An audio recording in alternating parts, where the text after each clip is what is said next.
Hello बच्चों, कैसे हो आप लोग? अच्छे होंगे बेटा।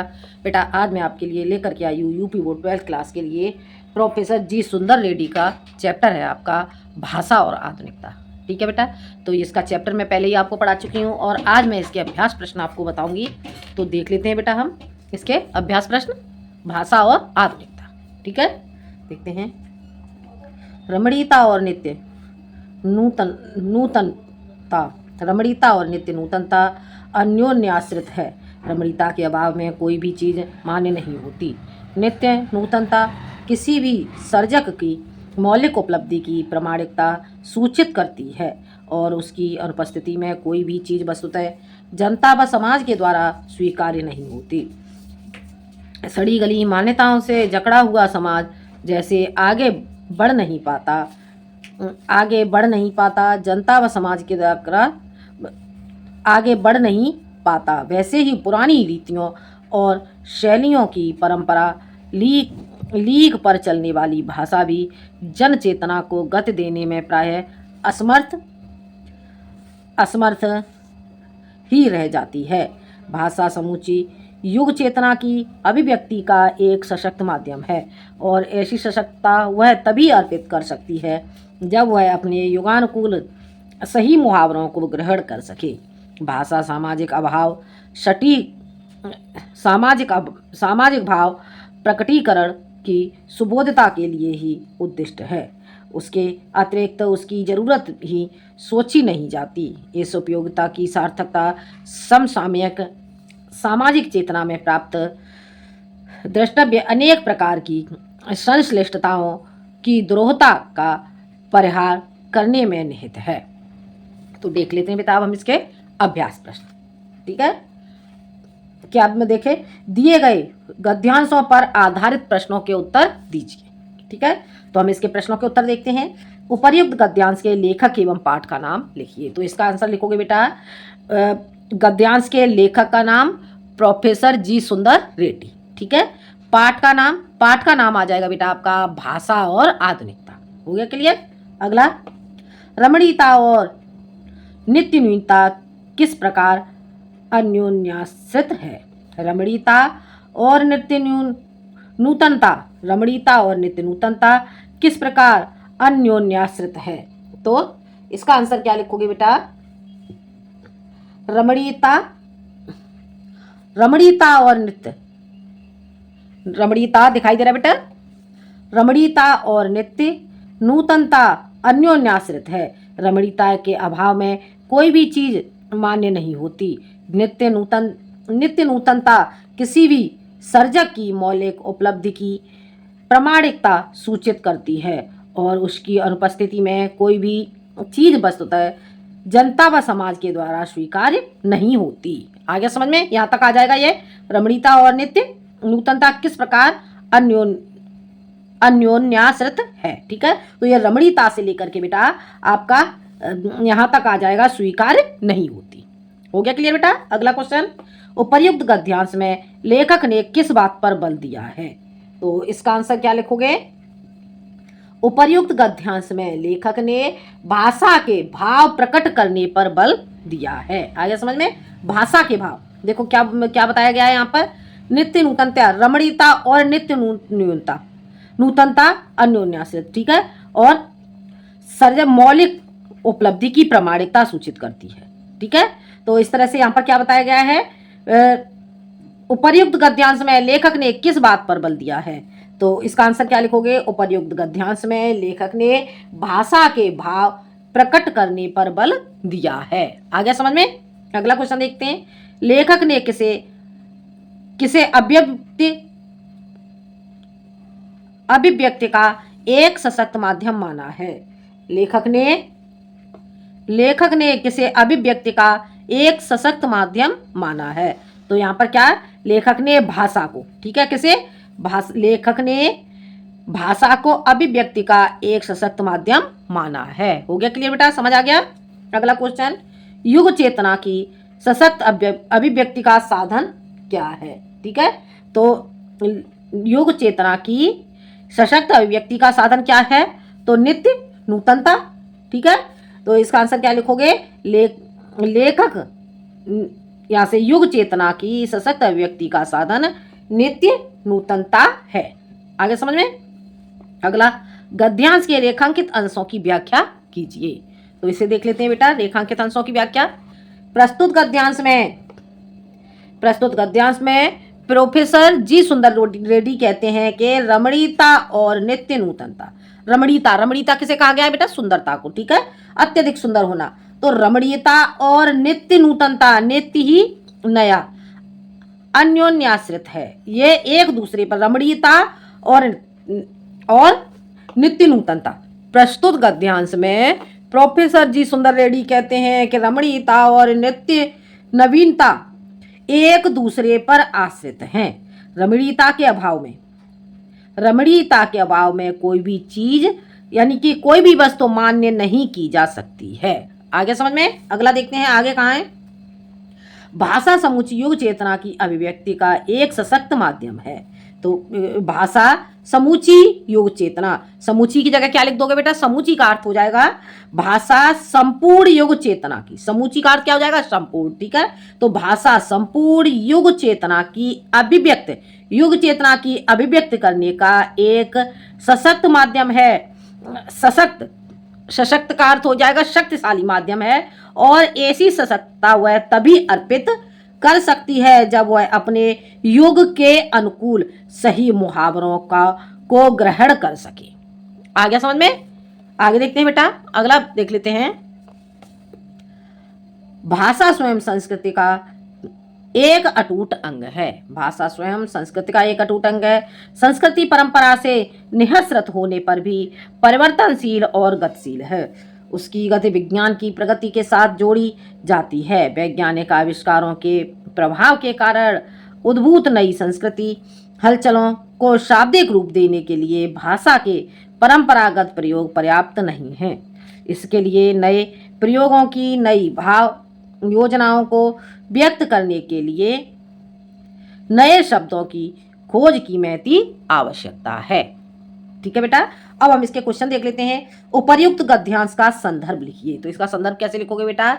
प्रस्तुत गद्यांश हमारी पाठ्यपुस्तक हिंदी के प्रोफेसर जी सुंदर रेड्डी कृत भाषा और आधुनिकता शीर्षक से उद्धृत है। ठीक है बेटा, ये हो जाएगा आपका संदर्भ। ठीक है। अगला क्वेश्चन बेटा, किसी गति विज्ञान की प्रगति के साथ जोड़ी जाती है।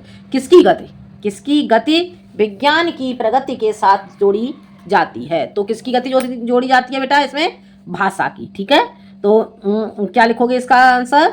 भाषा की गति विज्ञान की प्रगति के साथ जोड़ी जाती है। हो गया क्लियर? अगला क्वेश्चन, उपर्युक्त गद्यांश में किस प्रसंग का प्रतिपादन किया गया है? उपर्युक्त गद्यांश में किस प्रसंग का प्रतिपादन किया गया है? तो इसका आंसर लिखोगे बेटा, उपर्युक्त गद्यांश में संस्कृत एवं भाषा की अभिन्नता का प्रतिपादन किया गया है। प्रस्तुत गद्यांश में संस्कृत एवं भाषा, ठीक है, प्रस्तुत गद्यांश में संस्कृत एवं भाषा की अभिन्नता का प्रतिपादन किया गया है। भाषा किसका अभिन्न अंग है और क्यों? तो भाषा किसका अभिन्न अंग है और क्यों? भाषा स्वयं संस्कृति का अभिन्न अंग है। ठीक है, संस्कृति का अभिन्न अंग है। संस्कृति परंपरा से निःसृत है। ठीक है, ऐसे लिखोगे। भाषा किसका अभिन्न अंग है और क्यों? भाषा स्वयं संस्कृति का अटूट अंग है, अभिन्न अंग है। ठीक है, भाषा संस्कृति का अभिन्न अंग है। संस्कृति परंपरा पर निःसृत है। आ गया समझ में? परंपरा पर निःसृत है। अगला क्वेश्चन, गद्यांश के रेखांकित अंश की व्याख्या कीजिए। तो रेखांकित अंश देख लेते हैं बेटा। प्रस्तुत गद्यांश में प्रोफेसर जी सुंदर रेड्डी जी कहते हैं कि भाषा और संस्कृति स्वयं एक दूसरे के लिए एक अटूट अंग के समान, एक भिन्न अंग के समान है, अभिन्न अंग के समान है।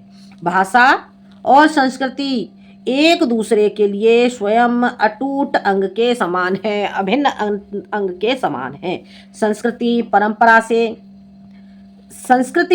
परंपराओं पर आधारित होने पर भी परिवर्तनशील और गतिशील है। आगे समझ में? ये हो जाएगा बेटा आपका रेखांकित अंश की व्याख्या। अगला पैराग्राफ देख लेते हैं बेटा। भाषा सामाजिक भाव प्रकटीकरण की सुबोधता के लिए ही उद्दिष्ट है, के लिए ही उद्दिष्ट है।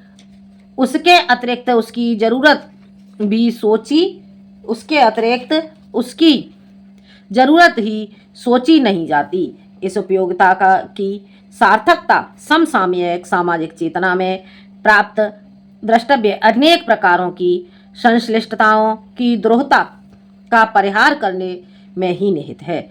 कभी कभी अन्य संस्कृतियों के प्रभाव से और अन्य जातियों के संसर्ग से भाषा में नए शब्दों का प्रवेश होता है और इन शब्दों के सही पर्यायवाची शब्द अपनी भाषा में न प्राप्त हों तो उन्हें वैसे ही अपनी भाषा में स्वीकार करने में किसी भी भाषी को आपत्ति नहीं होनी चाहिए। यही भाषा की आधुनिकता होती है। भाषा की सजीवता इस नवीनता को पूर्णतः आत्मसात करने पर ही निर्भर करती है। भाषा म्यूजियम की वस्तु नहीं है, उसकी स्वतः सिद्धि एक सहज गति है जो सदैव नित्य नूतनता को ग्रहण कर चलने वाली है। ठीक है बेटा, अब हम इसके क्वेश्चन देख लेते हैं। प्रस्तुत गद्यांश के लेखक एवं पाठ का नाम लिखिए। तो ये क्वेश्चन बेटा मैं आपको पहले बता ही चुकी हूँ। ठीक है, इस क्वेश्चन को आप कर ही लोगे। अगला क्वेश्चन, भाषा की मुख्य विशेषता क्या है? तो इसका आंसर क्या लिखोगे बेटा? भाषा की मुख्य विशेषता क्या है? तो क्या हो जाएगा बेटा? भाषा की मुख्य विशेषता डाल के और इसमें लिखोगे भाषा सामाजिक भाव प्रकटीकरण की सुबोधता के लिए ही उद्दिष्ट है। ठीक है, एक पॉइंट ए लिख दोगे, एक लिखोगे भाषा म्यूजियम की वस्तु नहीं है। ठीक है, अगला पॉइंट लिख दोगे भाषा की आधुनिकता होती है। भाषा की सजीवता इस नवीनता को पूर्णतः आत्मसात करने पर ही निर्भर करती है। आगे बेटा समझ में?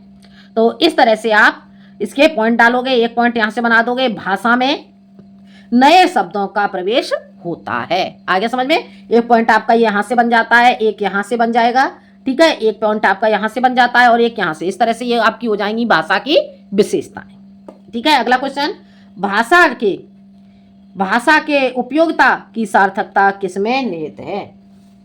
भाषा की उपयोगिता की सार्थकता किसमें निहित है? ठीक है बेटा, तो इसका आंसर देख लेते हैं बेटा। देखते हैं, यहां से देखेंगे बेटा इसके आंसर को। भाषा के उपयोगिता की सार्थकता किसमें निहित है? तो यहां से देखेंगे इस उपयोगिता की सार्थकता समसामयिक सामाजिक चेतना में प्राप्त अनेक प्रकारों की संश्लिष्टताओं की द्रोहता का परिहार करने में ही निहित है। आगे बेटा समझ में? अगला क्वेश्चन आपका, प्रस्तुत गद्यांश में किसका स्पष्टीकरण किया गया है?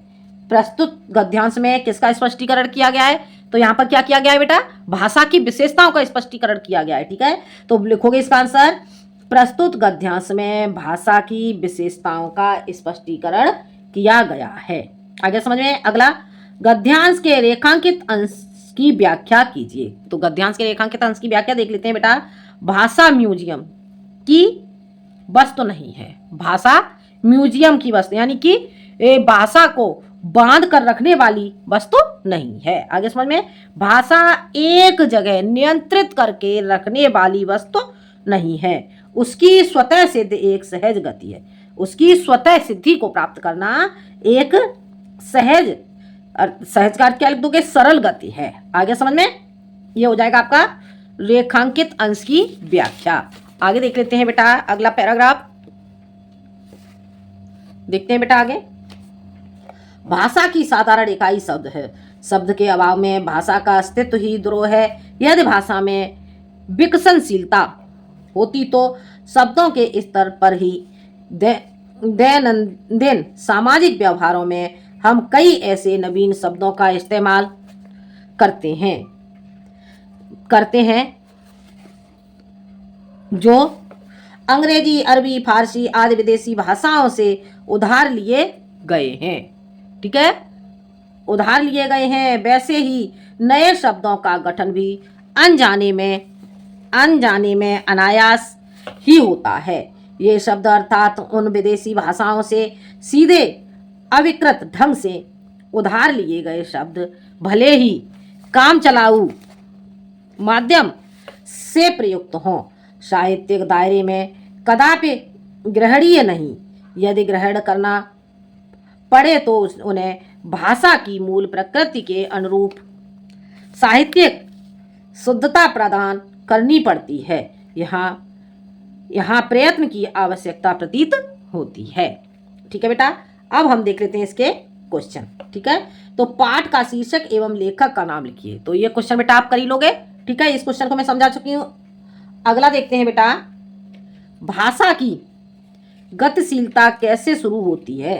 भाषा की गतिशीलता कैसे शुरू होती है, तो इसका अर्थ कैसे लिखोगे? भाषा की गतिशीलता शब्दों के स्तर से शुरू होती है। आगे समझ में? भाषा की गतिशीलता शब्दों के स्तर से शुरू होती है। अगला, अविकृत ढंग और मूल प्रकृति का क्या आशय है? अविकृत ढंग, अविकृत ढंग का अर्थ क्या हो जाएगा? अविकृत का अर्थ हो जाएगा बेटा सीधी। ठीक है, अविकृत सीधी। ठीक है, या फिर बिना किसी बेकार या लिखोगे बेकार से रहित। ठीक है, अविकृत का अर्थ क्या? अविकृत ढंग, और इसका अर्थ हो जाएगा बेटा सीधी या बेकार से रहित। ठीक है, अगला मूल प्रकृति। मूल प्रकृति का अर्थ हो जाएगा बेटा मौलिक स्वभाव। ठीक है बेटा, अगला क्वेश्चन, साहित्यिक दायरे में विदेशी भाषा के शब्दों को किस रूप में ग्रहण करना पड़ता है? साहित्यिक दायरे में विदेशी भाषा के शब्दों को किस रूप में ग्रहण करना पड़ता है? तो इसका आंसर देखते हैं बेटा, साहित्यिक दायरे में कदापि ग्रहणीय नहीं है। तो क्या हो जाएगा? इसका अर्थ हो जाएगा बेटा, यहां से देखो, ये शब्द अर्थात उन विदेशी भाषाओं से सीधे अविकृत ढंग से उधार लिए गए शब्द भले ही काम चलाऊ माध्यम से प्रयुक्त हों, साहित्यिक दायरे में कदापि ग्रहणीय नहीं। ठीक है, तो साहित्यिक दायरे में विदेशी भाषाओं के शब्दों को किस रूप में ग्रहण करना पड़ता है? तो इसका लिखोगे आंसर, साहित्यिक दायरे में विदेशी भाषा के शब्दों को मूल प्रकृति के रूप में, क्या लिखा हुआ है? विदेशी भाषा के शब्दों को मूल प्रकृति के रूप में ग्रहण करना पड़ता है। यहां से लेंगे इसका अर्थ मूल प्रकृति। आगे समझ में? एक बार फिर से देख लो इसे, साहित्यिक दायरे में विदेशी भाषा के शब्दों को मूल प्रकृति के रूप में ग्रहण करना पड़ता है। हो गया क्लियर? अगला, रेखांकित अंश की व्याख्या कीजिए। तो इसका अर्थ कैसे लिखोगे? प्रस्तुत गद्यांश में प्रोफेसर जी सुंदर रेड्डी कहते हैं कि भाषा की साधारण इकाई शब्द है। भाषा की साधारण इकाई, सबसे छोटी इकाई क्या है? शब्द है। शब्द के अभाव में भाषा का अस्तित्व ही दुरूह है, अर्थात कठिन है। ठीक है, शब्द के अभाव में भाषा का अस्तित्व भी कठिन है। यदि भाषा में विकसनशीलता शुरू होती है तो शब्दों के स्तर पर ही होती है। आगे समझ में? ये हो जाएगा आपका रेखांकित अंश की व्याख्या। अगला देख लेते हैं। अगला, कभी कभी अन्य संस्कृतियों के प्रभाव से और अन्य जातियों के संसर्ग से भाषा में नए शब्दों का प्रवेश होता है। इन शब्दों के सही पर्यायवाची शब्द अपनी भाषा में न प्राप्त हों तो उन्हें वैसे ही अपनी भाषा में स्वीकार करने में किसी भी भाषाभाषी को आपत्ति नहीं होनी चाहिए। यही भाषा की सजीवता होती है। दिखाई दे रहा है बेटा? यही भाषा की सजीवता होती है। भाषा की सजीवता इस नवीनता को पूर्णतः आत्मसात करने पर ही निर्भर करती है। ठीक है बेटा, तो देखते हैं हम बेटा इसके क्वेश्चन देख लेते हैं। उपर्युक्त गद्यांश का संदर्भ लिखिए। तो इसका संदर्भ बेटा आप कर ही लोगे। इसका संदर्भ मैं आपको पहले ही बता चुकी हूँ। गद्यांश के पाठ एवं लेखक का नाम लिखिए। यह क्वेश्चन भी मैं आपको बता चुकी हूँ बेटा। ठीक है, आगे बढ़ते हैं। अगला क्वेश्चन देखते हैं। रेखांकित अंश की व्याख्या कीजिए। तो प्रस्तुत गद्यांश में प्रोफेसर जी सुंदर रेड्डी जी कहते हैं कि कभी कभी अन्य संस्कृतियों के प्रभाव से, अनेकों संस्कृतियों के प्रभाव से, कभी कभी अन्य संस्कृतियों के प्रभाव से और अन्य जातियों के मेल मिलाप से भाषा में नए शब्दों का प्रवेश होता है। आगे समझ में। प्रस्तुत गद्यांश में प्रोफेसर जी सुंदर रेड्डी जी कहते हैं कि कभी कभी अन्य संस्कृतियों के प्रभाव से और अन्य जातियों के आपसी मेल मिलाप से भाषा में नए शब्दों का प्रवेश होता है। हो गया क्लियर बेटा, समझ आ गया। अगला क्वेश्चन, भाषा की सजीवता के लिए क्या आवश्यक है? ठीक है बेटा, क्या क्या हो जाएगा अगला क्वेश्चन? अगला क्वेश्चन बेटा आपका हो जाता है भाषा की सजीवता के लिए क्या आवश्यक है? क्या आवश्यक है? तो इसका आंसर लिखेंगे बेटा। इसका आंसर आपका बेटा हो जाएगा भाषा की सजीवता के लिए क्या आवश्यक है। तो देखते हैं बेटा, भाषा की सजीवता होती है। तो इसका आंसर यहां से लिखोगे बेटा। इसका आंसर आपका आ जाएगा बेटा भाषा में, यहां से लेंगे इसका आंसर। ठीक है, भाषा में नए शब्दों का प्रवेश होता है। इन शब्दों के सही पर्यायवाची शब्द अपनी भाषा में न प्राप्त हो तो उन्हें वैसे ही अपनी भाषा में स्वीकार करने में किसी भी भाषा भाषी को आपत्ति नहीं होनी चाहिए। आगे बेटा समझ में। भाषा की सजीवता के लिए क्या आवश्यक है ये आपको समझ में आ गया। यहाँ से नए शब्दों, भाषा में नए शब्दों से लेकर के आपत्ति नहीं होनी चाहिए। ठीक है, अगला क्वेश्चन, लेखक के अनुसार भाषा किस प्रकार समृद्ध है?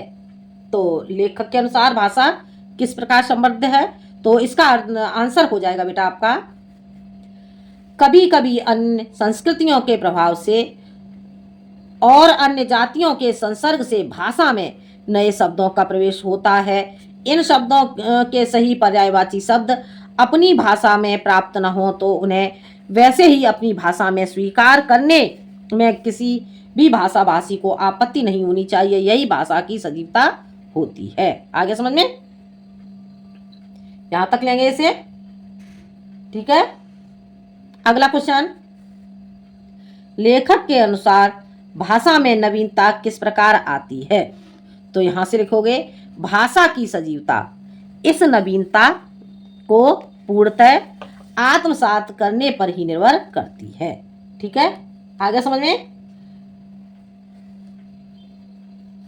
लेखक के अनुसार भाषा में नवीनता किस प्रकार आती है? भाषा की सजीवता इस नवीनता को पूर्णतः आत्मसात करने पर ही निर्भर करती है। हो गया क्लियर बेटा, समझ आ गया। अगला देखते हैं बेटा, अगला पैराग्राफ देख लेते हैं।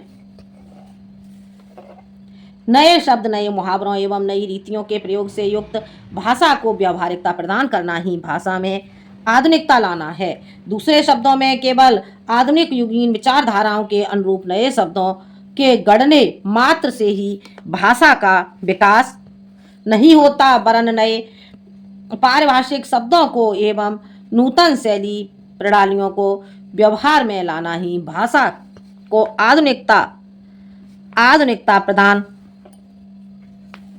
करना है, क्योंकि व्यवहारिकता ही भाषा का प्राण तत्व है। नए शब्दों और नए प्रयोगों का पाठ्य पुस्तकों से लेकर साहित्यिक पुस्तकों तक एवं शिक्षित व्यक्तियों से लेकर अशिक्षित व्यक्तियों तक के सभी कार्यकलापों में प्रयुक्त होना आवश्यक है। इस तरह हम अपनी भाषा को अपने जीवन की आवश्यकताओं के लिए जब प्रयुक्त कर सकेंगे तब भाषा में अपने आप आधुनिकता आ जाएगी। ठीक है बेटा, अब हम इसका क्वेश्चन देख लेते हैं बेटा। इसके उपर्युक्त गद्यांश का संदर्भ लिखिए। ये क्वेश्चन बेटा आप कर ही लोगे। अगला क्वेश्चन, रेखांकित अंश की व्याख्या कीजिए। तो इसे देखते हैं बेटा। प्रस्तुत गद्यांश में प्रोफेसर जी सुंदर रेड्डी जी कहते हैं कि नए शब्दों के गढ़ने मात्र से, यानी कि गढ़ने का अर्थ हो गया बेटा नए शब्दों के गढ़ने का अर्थ हो जाएगा बेटा खोजना। ठीक है, नए शब्दों के खोजने मात्र से ही भाषा का विकास नहीं होता, वरन नए पारिभाषिक शब्दों को एवं नूतन शैली प्रणालियों को व्यवहार में लाने से ही भाषा को आधुनिकता प्रदान करनी चाहिए। ठीक है बेटा, अगला क्वेश्चन, उपर्युक्त गद्यांश के माध्यम से लेखक ने किन वस्तुओं पर प्रकाश डाला है? उपर्युक्त क्या हो जाएगा बेटा आपका?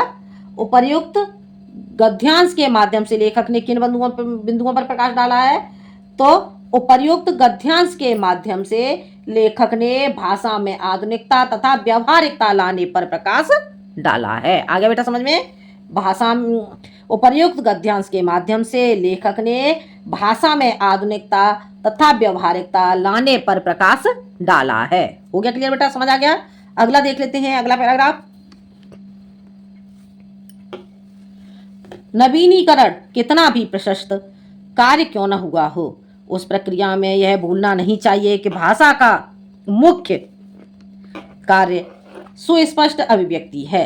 यदि सुस्पष्टता एवं निर्दिष्टता से कोई भी भाषा वंचित रहे तो वह भाषा चिरकाल तक जीवित नहीं रह सकेगी।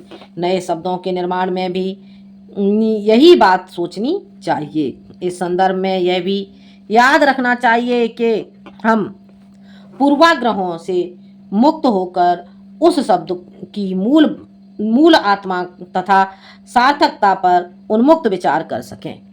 ठीक है बेटा? तो देखते हैं, पाठ का शीर्षक एवं लेखक का नाम लिखिए। तो ये क्वेश्चन आप कर ही लोगे बेटा। पाठ का शीर्षक एवं लेखक का नाम, रेखांकित अंश की व्याख्या कीजिए। तो इसका लिखोगे बेटा, उपर्युक्त गद्यांश में, प्रस्तुत गद्यांश में प्रोफेसर जी सुंदर रेड्डी जी कहते हैं कि भाषा का मुख्य कार्य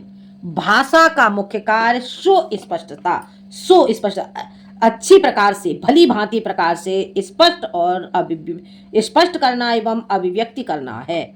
यदि स्पष्टता एवं निर्दिष्टता से कोई भी भाषा वंचित रह जाती है तो वह भाषा लंबे समय तक जीवित नहीं रह सकती है।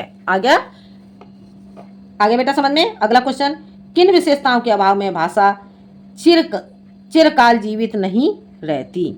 तो इसका कैसे लिखोगे आंसर? सुस्पष्टता एवं निर्दिष्टता। सुस्पष्टता एवं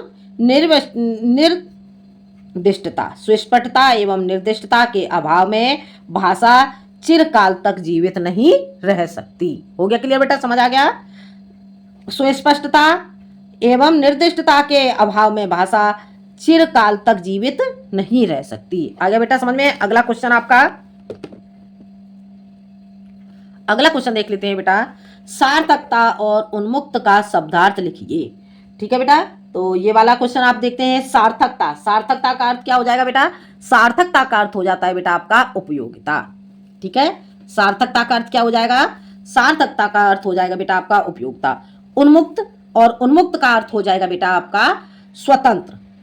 ठीक है? सार्थकता का अर्थ हो जाएगा आपका उपयोगिता और उन्मुक्त का अर्थ हो जाएगा बेटा आपका स्वतंत्र। ठीक है? खुला हुआ। अगला क्वेश्चन, पूर्वाग्रहों से मुक्त होकर विचार करने का क्या आशय है? तो इसका आंसर कहां से लिखोगे बेटा? पूर्वाग्रहों से मुक्त होकर विचार करने का क्या आशय है? तो इसका देखते हैं बेटा, इसका आंसर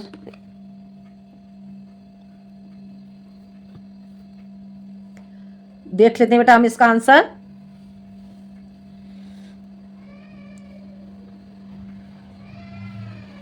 इसका आंसर बेटा देखते हैं, नए शब्दों के। ठीक है? यहां से लेंगे इसे। नए शब्दों के निर्माण में भी यही बात सोचनी चाहिए। इस संदर्भ में यह भी याद रखना चाहिए कि हम पूर्वाग्रहों से मुक्त होकर उस शब्द की मूल आत्मा तथा सार्थकता पर उन्मुक्त विचार कर सकेंगे। आगे बेटा समझ में? पूर्वाग्रहों से मुक्त होकर विचार करने का क्या आशय? तो इसे यहां से लेंगे बेटा। ठीक है? नए शब्दों के निर्माण में भी यही बात सोचनी चाहिए कि इस संदर्भ में यह भी याद रखना चाहिए कि हम पूर्वाग्रहों से मुक्त होकर उस शब्द की मूल आत्मा तथा सार्थकता पर उन्मुक्त विचार कर सकें। ठीक है बेटा? आगे समझ में? अब देख लेते हैं बेटा आपका लास्ट पैराग्राफ। लास्ट पैराग्राफ देख लेते हैं बेटा। यदि यह नवीनीकरण सिर्फ कुछ पंडितों की व आचार्यों की दिमागी कसरत ही बनी रहे तो भाषा गतिशील नहीं होती। भाषा का सीधा संबंध प्रयोग से है और जनता से है। यदि नए शब्द अपने उद्गम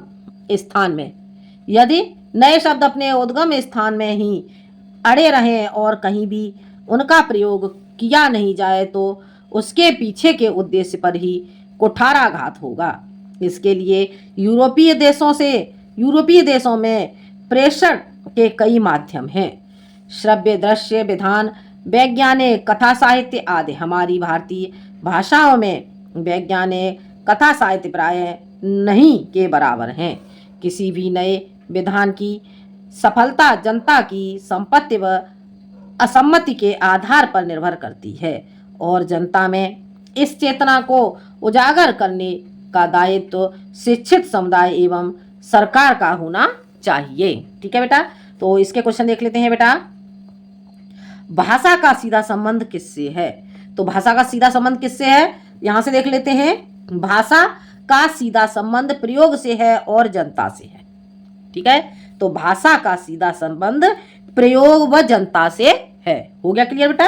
अगला क्वेश्चन, यूरोपीय देशों में शब्द संप्रेषण के माध्यम कौन कौन से हैं? तो यहां से देखो, यूरोपीय देशों में शब्द संप्रेषण के माध्यम श्रव्य, दृश्य, विधान, वैज्ञानिक, कथा साहित्य आदि हैं। आगे समझ में। कुठाराघात और प्रेषण का आशय स्पष्ट कीजिए। तो कुठाराघात का अर्थ क्या हो जाएगा बेटा? घातक चोट। ठीक है, कुठाराघात का अर्थ क्या हो गया? घातक चोट। और प्रेषण का अर्थ हो गया बेटा भेजना। ठीक है, कुठाराघात का अर्थ हो जाएगा बेटा आपका घातक चोट और प्रेषण का अर्थ हो जाएगा भेजना। ठीक है, रेखांकित अंश की व्याख्या कीजिए। तो देख लेते हैं बेटा रेखांकित अंश की व्याख्या। प्रस्तुत गद्यांश में प्रोफेसर जी सुंदर रेड्डी जी कहते हैं कि भाषा का सीधा संबंध प्रयोग से है और जनता से है। आगे समझ, जनता से ही है। अगला क्वेश्चन, पाठ का शीर्षक और लेखक का नाम लिखिए।